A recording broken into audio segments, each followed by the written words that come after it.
Bonjour à toutes et à tous, Exclusive Partners, le spécialiste multi-expertise qui propose des produits structurés, du private equity ou encore des solutions de trésorerie. Exclusive Partners donc fait le point de son activité en 2023 et nous livre ses perspectives 2024. Pour parler de tout ça, notre invité c'est David Beaufils. Bonjour. Bonjour. Vous êtes directeur général d'Exclusive Partners. Merci beaucoup d'être avec nous. 2023 a été une année délicate pour l'immobilier, chacun le sait, avec la hausse des taux. Dans ce contexte, comment a évolué Exclusive Partners? Parce que vous faites aussi de l'immobilier. Tout à fait. Ce n'était pas une année simple, mais on a réussi à avoir de solides résultats avec une croissance de 15 à 20%, que ce soit sur nos encours, les encours collectés, le chiffre d'affaires.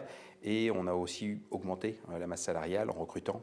Et aujourd'hui, on a plus de 10 personnes au service de nos partenaires CGP au quotidien. Donc je pense que c'est plutôt une belle force. Le maître mot cette année, ça a été l'agilité. Il y a l'agilité. Voilà, chez Exclusive Partners, qu'est-ce que c'est? L'agilité, c'est sur les produits, l'offre produit. 2023, on a été agile avec des produits structurés beaucoup plus indexés sur les taux ou l'inflation versus indexés sur les actions.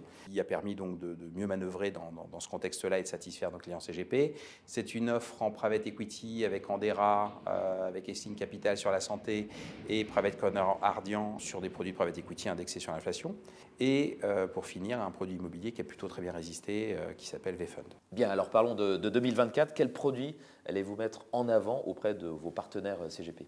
En 2024, je crois que le maître mot va être encore agilité. Les marchés actions sont sur des niveaux élevés, un CAC à 7004. Les taux directeurs vont normalement baisser. C'est ce qui est pricé à 3 ans. Je crois que fin 2026, on est à 2,40 sur l'Euribor 3 mois. Est-ce que cette baisse va avoir un impact positif sur la crise immobilière? Normalement, sur le long moyen terme, oui, un impact positif sur l'immobilier. À court terme, je ne sais pas, sur 2024. En tout cas, on a notre offre toujours avec Patrimoine en immobilier qui pourra y répondre. Mais pour 2024, on a construit 3 propositions. La première sur les STRU, la deuxième, donc les produits structurés, la deuxième sur une offre, une alternative à l'immobilier, la troisième, le private equity. Le produit structuré, on veut continuer à être agile, intelligent, une offre compréhensible par le client final.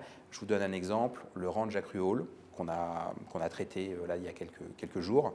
C'est un produit qui profite de la baisse de l'Euribor 3 mois, c'est-à-dire que tant que l'Euribor 3 mois reste entre 2 et 5%, vous allez capter 5,5% de performance annuelle sur les 5 ans à venir, au prorata temporis du nombre de jours par an où ça se situe dans ce range de 2 à 5%. Voilà, une offre intelligente. Les deux propositions. Voilà, quelles sont ces deux autres propositions? Voilà, sur les fonds, la première, c'est une alternative à l'immobilier. On voulait une alternative. Là-dessus, l'immobilier, il y a eu et il y a encore énormément de rachats. Les CGP veulent pouvoir arbitrer ces rachats. Nous, on veut avoir une solution. Et donc, on voulait quelque chose d'original, une conviction. Et là-dessus, on lance un fonds de dette infrastructure. D'accord. C'est un projet, donc je vais citer la société de gestion avec le disclaimer, ça devrait apparaître au mois de février, donc c'est demain. Quand je dis une alternative, c'est quoi? C'est un fonds qui va faire entre 6 et 7% de rendement, qui va verser un coupon, puisque c'est de la dette, donc entre 4 et 4,5%, et qui aura un horizon de placement à peu près 6 milliards à l'immobilier, donc 5-7 ans. On fait ça avec Rivage Investment. Rivage Investment, très connu des investisseurs institutionnels, avec 8 milliards d'euros levés en Europe, uniquement avec des instituts, depuis 10 ans uniquement sur des projets de dette infrastructure. C'est le 5e acteur européen sur le sujet. D'accord. Donc on y va en confiance.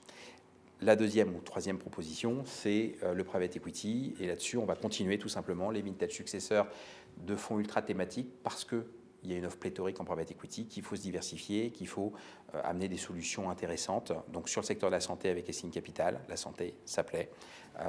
Et la deuxième thématique, ça va être le secondaire, où là-dessus, j'espère qu'on aura de très bonnes nouvelles à vous annoncer au 2e trimestre. On sera ravis de vous accueillir pour en parler de nouveau. Merci beaucoup, David. Avec plaisir.